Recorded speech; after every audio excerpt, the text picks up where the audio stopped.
मैं शिवानी और आप देख रहे हैं मिरर मीडिया। खबर अब तक में आपका स्वागत है। चलिए रुक करते हैं सुर्खियों की ओर। रांची में बाबूलाल मरांडी ने डीएमएफटी फंड घोटाले को लेकर लगाया आरोप। मुख्यमंत्री हेमंत सोरेन को बताया सरगना।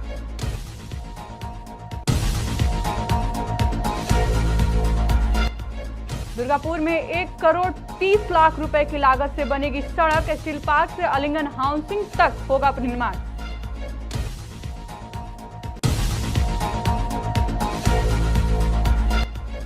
हजारीबाग के बड़का गांव में सल्फात खाकर प्रेमी प्रेमिका ने दी जान। पुलिस जांच में जुटी।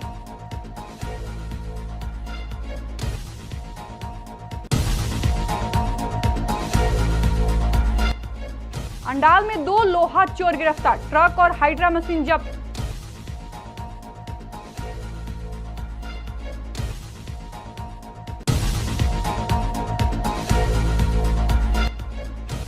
साइबर अपराध से बचाव के लिए हजारीबाग के युवा ने शुरू की मोबाइल हाइजीन विशेषज्ञों की अनोखी पहल।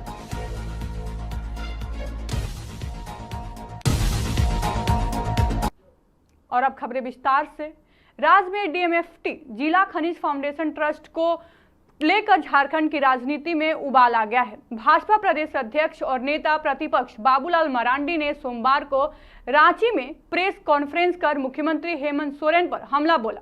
मरांडी ने आरोप लगाया कि मुख्यमंत्री सोरेन इस घोटाले को सरगना है और उन्होंने इस फंड को अपना एटीएम बना लिया है। मरांडी ने कहा कि लूट का सारा पैसा मुख्यमंत्री की तिजोरी में जा रहा है। उन्होंने मुख्यमंत्री पर निशाना साधते हुए कहा कि अगर वह निर्दोष हैं तो उन्हें इस घोटाले की जांच सीबीआई से कराने की सिफारिश करनी चाहिए। मरांडी ने यह भी कहा कि मुख्यमंत्री ने अधिकारियों को इस फंड से पैसे निकालने में लगा रखा है। उन्होंने कहा कि यह जनता के पैसे की लूट है जिसे खनिज उत्पादन वाले जिलों के विकास के लिए इस्तेमाल किया जाना चाहिए। मैंने वहां का पहले कहा कि जहां से गड़बड़ हुई है जांच वहीं से शुरू होता है, क्योंकि राज्य की कोई भी एजेंसी इसको जांच नहीं कर सकती है। जिस राज्य, जिस गड़बड़ी में, जिस घोटाला में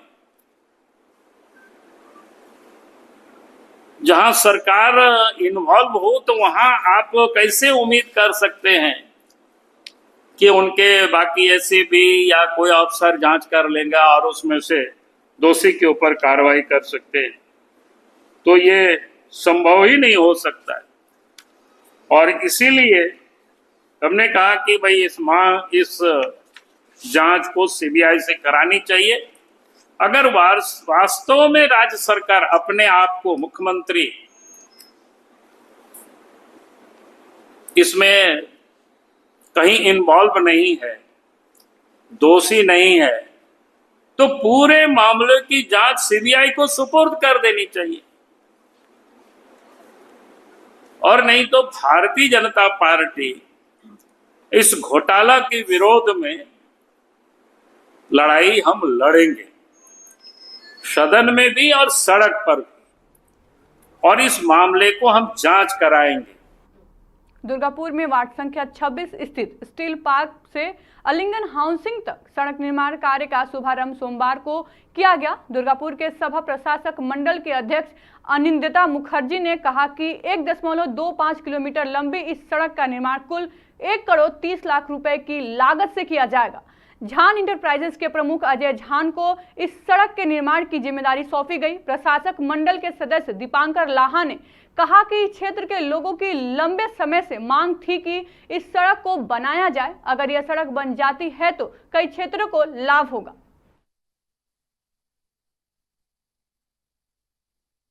किलोमीटर 1.25 কিলোমিটার রাস্তা এইটা হবে। এটা এই এলাকার মানুষের দীর্ঘদিনের একটা চাহিদা ছিল।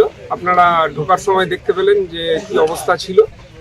তো এটা সম্পূর্ণরূপে কাজটা খুব ভালোভাবে হবে। ম্যাস্টিক রোড হবে। 1 কোটি 30 লক্ষ টাকা বরাদ্দ হয়েছে এই কাজের জন্য, ইনক্লুডিং ড্রেন যা আছে। এবং এই কাজটার জন্য এই এলাকার পাশাপাশি 7টি পাড়া অঞ্চল উপকৃত হবে। 7টা পাড়ার মধ্যে যেমন ধরুন steel park, Sanchita park, Udichi park, Sammilani park, Sampriti park, তারপরে আলিঙ্গন অ্যাপার্টমেন্ট থেকে শুরু করে এরকম এবং পঞ্চায়েতও পাশে এই যে পঞ্চায়েত আছে নিবেদিতা পার্ক বলা। हजारीबाग जिले के बड़कागांव थाना क्षेत्र के चंदौल गांव में रविवार को एक दुखद घटना सामने आई है, जहां एक प्रेमी प्रेमिका ने सल्फास खाकर अपनी जीवन लीला समाप्त कर ली। मृतकों की पहचान 21 वर्षीय सुलेखा कुमारी और 25 वर्षीय मंटू पांडे के रूप में हुई है। सल्फास खाने के बाद दोनों को अस्पताल ले जाया गया, जहां इलाज के दौरान उनकी मौत हो गई। जानकारी के मुताबिक सुलेखा को उसके परिजन इलाज के लिए हजारीबाग से रांची ले जा रहे थे, लेकिन रास्ते में ही उसने दम तोड़ दिया। वहीं मंटू पांडे ने हजारीबाग सदर अस्पताल में अंतिम सांस ली। परिजनों ने बिना पुलिस को सूचना दिए शवों को अंतिम संस्कार करने की तैयारी कर ली थी, लेकिन समय रहते पुलिस मौके पर पहुंची और दोनों के शवों को कब्जे में लेकर पोस्टमार्टम के लिए भेज दिया गया। बड़कागांव थाना प्रभारी ने बताया कि मामले की जांच प्रेम प्रसंग सहित अन्य सभी पहलुओं पर भी की जा रही है।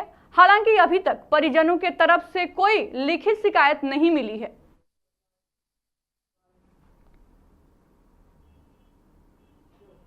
अंडाल के खनन क्षेत्र में बंद कमरों में चोरी की खबरें लगातार सामने आ रही है। लोगों का कहना है कि बदमाशों का मनोबल इतना बढ़ गया है कि दिन दहाड़े ट्रक और हाइड्रा मशीन सहित ईसीएल की लावारिस मशीनें भी चोरी करने की कोशिश की गई।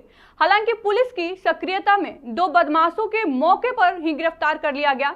दरअसल रविवार को कुछ बदमाश दिन दहाड़े चोरी करने आए थे। ईसीएल को सूचना मिलने पर उन्होंने अंडाल थाने में घटना की सूचना दी। बाद में अंडाल थाने की पुलिस मौके पर पहुंची और दोनों आरोपियों को मौके से गिरफ्तार कर लिया। घटनास्थल से एक हाइड्रा कार और एक ट्रक बरामद किया गया। सियाराम करेन कहाँ का है? कहाँ का है? पंजाबी मोड़ का है। माल कहाँ ले जाना था? पता नहीं, हमको सिर्फ क्रेन का ऑपरेटर है।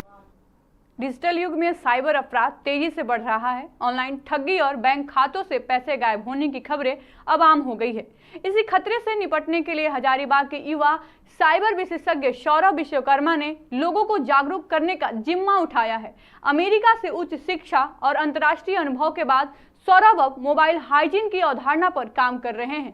सौरभ के मुताबिक जैसे शरीर और घर की सफाई जरूरी है, वैसे ही स्मार्टफोन की भी सुरक्षा अनिवार्य है। उन्होंने बताया कि मोबाइल में छिपे हानिकारक ऐप्स, वायरस और मैलवेयर साइबर अपराधियों को मौका देते हैं। इन खतरों से बचने के लिए समय समय पर फोन की सफाई करना ही मोबाइल हाइजीन है। उन्होंने अनमाइक साइबर सिक्योरिटी कंसल्टेंसी की स्थापना की, जहां विशेषज्ञ लगभग 3 घंटे में फोन की पूरी जांच कर हानिकारक तत्वों को हटाते हैं। सौरभ का मानना है कि थोड़ी सी सावधानी और मोबाइल हाइजीन से हम साइबर अपराध से काफी हद तक सुरक्षित रह सकते हैं।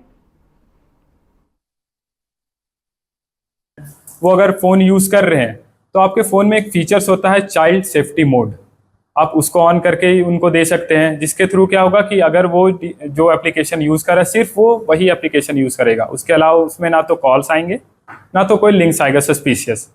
दूसरा ये है कि अगर आपके फ़ोन में कोई भी लिंक्स आए या फिर कोई फ़ोटो आए या फिर कोई एप्लीकेशन आए जो लगे कि आपको कि हम इस पर्सन को नहीं जानते हैं, इसने मेरे को भेजा है, तो उस पर आप क्लिक ना करें। तीसरा ये है कि जैसे सोशल मीडिया पे आप डाल रहे हैं कि अपनी जो भी पर्सनल डिटेल्स है, ठीक है, जैसे आपने क्या सर्टिफिकेशन सभी प्रोवाइड किए, आप कहाँ जा रहे हैं, क्या कर रहे हैं, तो इन सब चीज़ों को उनसे थोड़ा दूर ही रखें। चौथा ये है कि अगर आप अपने डिवाइस को किसी भी पब्लिक वाईफाई से कनेक्ट कर रहे हैं, ठीक है, तो उसमें या तो VPN यूज़ करिए, अदरवाइज फिर आप उस चीज़ को कनेक्ट ही ना करें, क्योंकि क्या है कि पब्लिक वाईफाई वो एक तो पहला कि वो वीक रहता है, ठीक है, क्योंकि उससे ढेर सारे लोग कनेक्ट कर सकते हैं, तो उससे क्या होगा कि आपका जो डेटा है वो इधर उधर ट्रैफिक में मॉनिटर करते हुए कोई भी हैकर या स्कैमर अगर उस वाईफाई में जुड़ा होगा तो आपका डेटा देख सकता है। Last but not the least कि लोगों को अवेयर रहना बहुत ज़रूरी है इस चीज़ों से। अगर आपके साथ कोई फ्रॉड हो भी जाता है, ठीक है, तो आप उस चीज़ से घबराएं मत, पहले आप 1930 पे जाएं, उससे कांटेक्ट करें। 1930 जो है वो गवर्नमेंट का है, तो उसमें आप कॉल करके बात कर सकते हैं। इवन संचार साथी है, उस पर आप इनपुट करके अब जो भी डिटेल्स है आपके साथ जो जिस टाइप का भी फ्रॉड हुआ हो आप उसको वहाँ पे सबमिट कर सकते हैं। पूर्व वर्धमान के औस ग्राम में हायर सेकेंडरी के तीसरे सेमेस्टर की परीक्षा के पहले दिन एक अनोखी घटना घटने को मिली, जहां भेड़िया हाई स्कूल की एक छात्र परीक्षा केंद्र के बजाय गलती से अपने स्कूल पहुंच गई। हालांकि समय रहते तृणमूल ब्लॉक अध्यक्ष शेख अब्दुल लालन ने उसकी मदद की और वह परीक्षा दे पाई। दरअसल छात्रा सेलिमा खातून के पिता बीमार हैं और वह सोमवार सुबह अपने घर लौटी थी। हड़बड़ी में वह अपने ही स्कूल में परीक्षा देने चली गई, जहां उसे पता चला कि उसका परीक्षा केंद्र गुस्करा गर्ल्स स्कूल है, जो उसके स्कूल से करीब 16 किलोमीटर दूर है। सेलिमा असमंजस में थी कि इतने कम समय में वह वहां कैसे पहुंचेगी। ऐसे में शेख अब्दुल लालन ने उसके लिए फरिश्ता बनकर आए। उन्होंने तुरंत अपनी गाड़ी में सेलिमा को उसके परीक्षा केंद्र तक पहुंचाया। आखिरकार सेलिमा समय पर अपनी परीक्षा दे पाई। लालन बाबू की इस पहल की काफी सराहना हो रही है। সেমিস্টারের আমরা ভিদ্যা স্কুলের হাই স্কুলে ওখানে ক্যাম্পটা চলছিল, তাই সেখানে আমাদের একটা করে গোলাপ, একটা করে জলের বোতল, একটা করে পেন, একটা করে চকলেট দিয়ে উৎসাহ দিচ্ছিলাম। সেই উৎসাহ দিতে দিতে দেখি যে আমার ওখানে একটা এই আউগ্রামের সেলিমা খাতুন, তিনার বাবার নাম হচ্ছে মোর সেলিম শেখ, তা তিনার ক্যাম্পটা কিন্তু ওই গুসকরা গার্লসের। তাই তিনি ভুলবশত, তিনার বাবার শরীর খারাপ, তিনি বাবার কাছেই ছিলেন অসুস্থ অবস্থায়, তিনারও শরীরের অবস্থা বেশ ভালো থাকেনি। তিনি জানতেন আমি ভেদিয়া স্কুলে পড়ছি, ভেদিয়াতেই বোধহয় আমার ক্যাম্প, তাই তিনি সেখানে গিয়েছিলেন। তাই আমরা ওই সঙ্গে সঙ্গে যখন রিপোর্ট পাই, আমরা পঞ্চায়েত সমিতি সভাপতি এবং আমি ব্লক প্রেসিডেন্ট হিসাবে ছুটে এসে তাদেরকে গার্লসে আমাদের কেবল টাইম লস হয়েছে 10 মিনিট মতো। আমরা 10টা 10-এ এখানে এই স্কুলে সেই ছাত্রীকে সুস্থ সবলে তাদেরকে এখানে পৌঁছে দিয়ে গেলাম যে পরীক্ষাটা যাতে আমার ঠিক হয়। और इसी के साथ खबर अब तक में आज के लिए बस इतना ही। देखते रहिए मिरर मीडिया।